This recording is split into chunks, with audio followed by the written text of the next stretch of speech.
6월 18일 봉은조항교회 매일 성경 묵상을 시작하도록 하겠습니다. 오늘 함께하는 말씀은 사도행전 21장 17절에서 36절까지의 말씀입니다. 제가 읽겠습니다.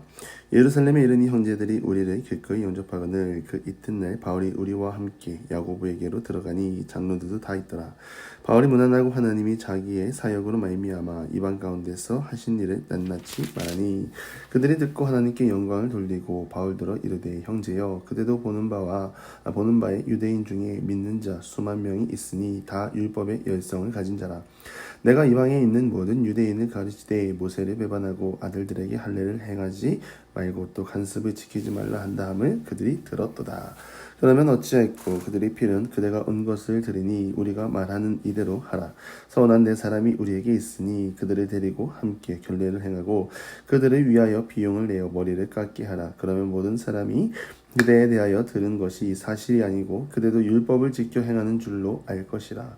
주를 믿는 이방인에게는 우리가 우상의 제물과 피와 목매어 죽인 것과 음행을 피할 것을 결의하고 편지하였느니라 하니 바울이 이 사람들을 데리고 이튿날 그들과 함께 결례를 행하고 성전에 들어가서 각 사람을 위하여 제사 드릴 때까지의 결례 기간이 만기된 것을 신고하니라. 그 이래가 거의 참에 아시아로부터 온 유대인들이 상전에서 바울을 보고 모든 무리를 충동하여 그를 붙잡고 외치되 이스라엘 사람들아 도우라. 이 사람은 각처에서 우리 백성과 율법과 이곳을 비방하여 모든 사람을 가르치는 그 자인데 또 헬라인을 데리고 성전에 들어가서 이 거룩한 곳을 더럽혔다 하니 이는 그들이 전에 에베소 사람 드로미보가 바울과 함께 시내에 있음을 보고 바울이 그를 성전에 데리고 들어간 줄로 생각함이로라.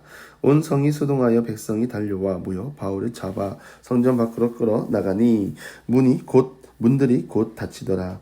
그들이 그를 죽이려 할 때에 온 예루살렘이 요란하다는 소문이 군대 천부장에게 들리매 그가 급히 군인들과 백부장들을 거느리고 달려 내려가니 그들이 천부장과 군인들을 보고 바울 치기를 그치는지라.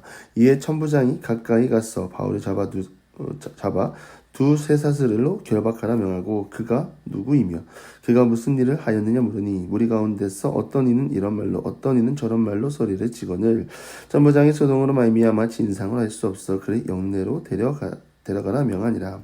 바울이 층대에 이를 때에 무리의 폭행으로 말미암아 군사들에게 들려가니 이는 백성의 무리가 그를 없이 하고자 외치며 따라가미러라. 바울은 고집을 피웁니다. 예루살렘으로 가야 한다. 그런데 이 바울 곁에 있는 자들이 말하죠. 그곳으로 가면 안 된다. 가면 매질을 당할 수도 있고 바울 선생님을 고발하려는 사람들로부터 큰 피해를 입을 수 있고 어려움을 당하는 것은 예비되어 있습니다. 가지 마십시오 라고 말합니다. 그럼에도 바울은 예루살렘으로 발걸음을 옮깁니다. 사도행전 20장 22절에서 24절 보면 보라 이제 나는 성령이 매여 예루살렘에 가는데 거기서 무슨 일을 당할지는 알지 못하노라. 오직 성령이 각 성에서 내게 증언하여 결박과 환난이 나를 기다린다 하시나 내가 달려갈 길과 주 예수께 받은 사명 곧 하나님의 은혜의 복음을 증언하는 일을 마치려 하면은 나의 생명조차 조금 더 귀한 것으로 여기지 아니하노라. 바울 사도의 이러한 고백은 사실 놀랍습니다.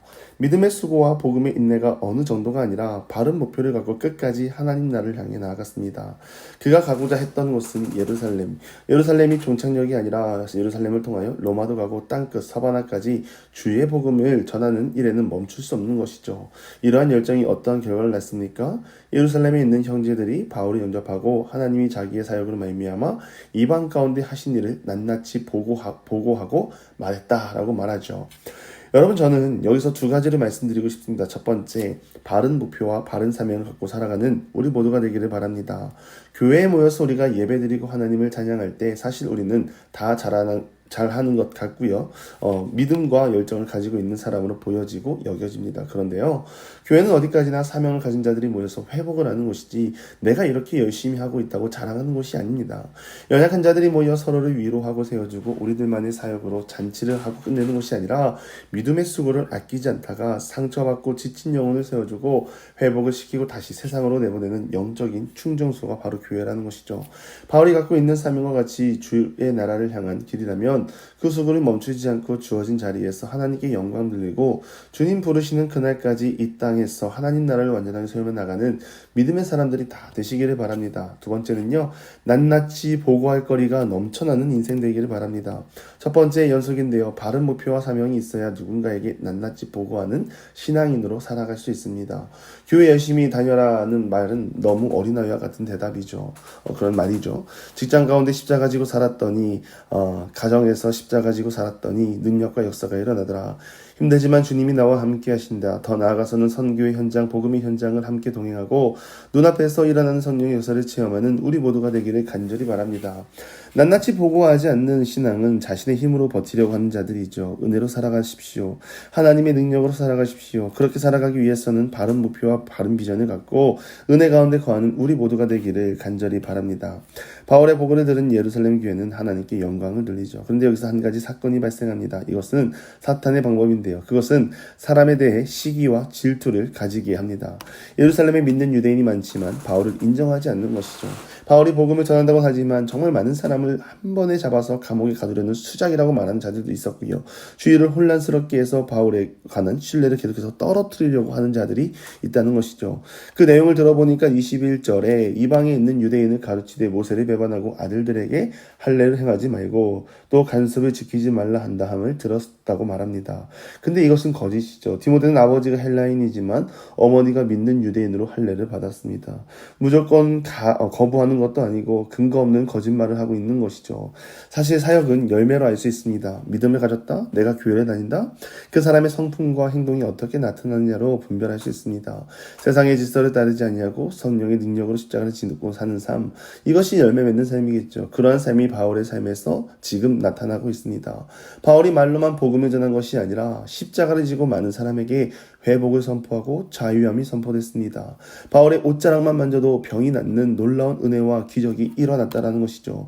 그러나 사탄의 계략, 시기 질투를 갖게 하고 은혜의 자리를 와해시키는 것입니다.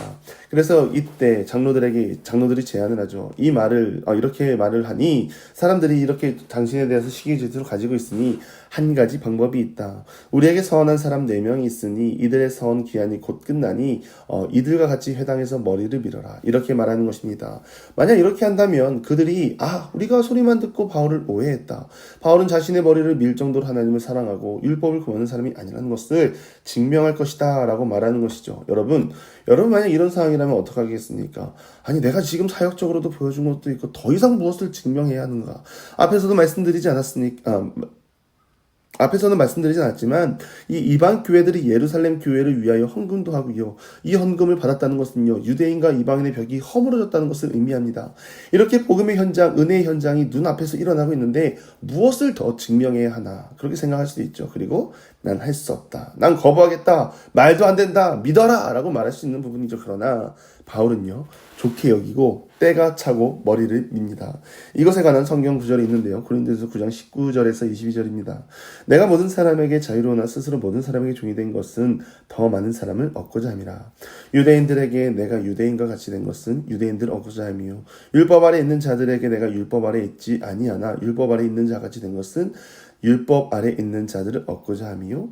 율법이 없는 자에게 내가 하나님께는 율법 없는 자가 아니요 도리어 그리스도의 율법 아래 있는 자니나 율법 없는 자 같이 된 것은 율법 없는 자들을 얻고자 함이라. 약한 자들에게 내가 약한 자와 같이 된 것은 약한 자들을 얻고자 함이요 내가 여러 사람에게 여러 모습이 된 것은 아무쪼록 몇 사람이라도 구원하고자 함이니. 바울 사도는 복음 앞에서 자신의 주장을 강하게 하지 않았습니다. 이유는 몇 사람이라도 구원하기 위해서였죠. 싸울 것이 아니라 지나친 요구에 자신의 진심이 드러난다면 마다하지 않았습니다. 이유는 몇 사람이라도 구원하고자 함이니. 사랑하는 기도의 영사 여러분, 주님의 때가 얼마 남지 않았습니다. 주님은 한 영혼을 사랑하셔서 그 사랑이 먼저는 나에게 그리고 나를 통하여 다른 영혼에게 흘러가기 원하십니다. 바른 목표, 바른 비전, 한 영혼을 사랑하시는 하나님의 사람을 구원하기 위해 우리의 수고를 아끼지 아니하고 하나님의 보내심에 순종하며 나가는 우리 모두가 되기를 간절히 축원합니다. 기도하겠습니다. 하나님, 바른 복음, 바른 믿음, 바른 사명을 갖게 하시고 하나님 앞으로 나아가게 해주시옵소서.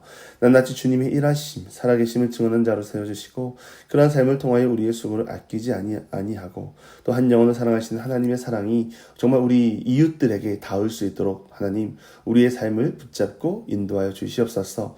예수님의 이름으로 기도드리며 이제는 우리 구주 예수 그리스도의 은혜와 하나님의 극진하신 사랑하심과 성령의 감화감동 교통하심이 바른 목적과 바른 믿음을 갖고 믿음의 수고를 아끼지 않고 한 영혼을 주님의 곁으로 이끌기 원하는 사랑하는 보문적인 모든 기도의 용사 위에 이제로부터 영원토록 함께 하시기를 간절히 축원하옵나이다. 아멘.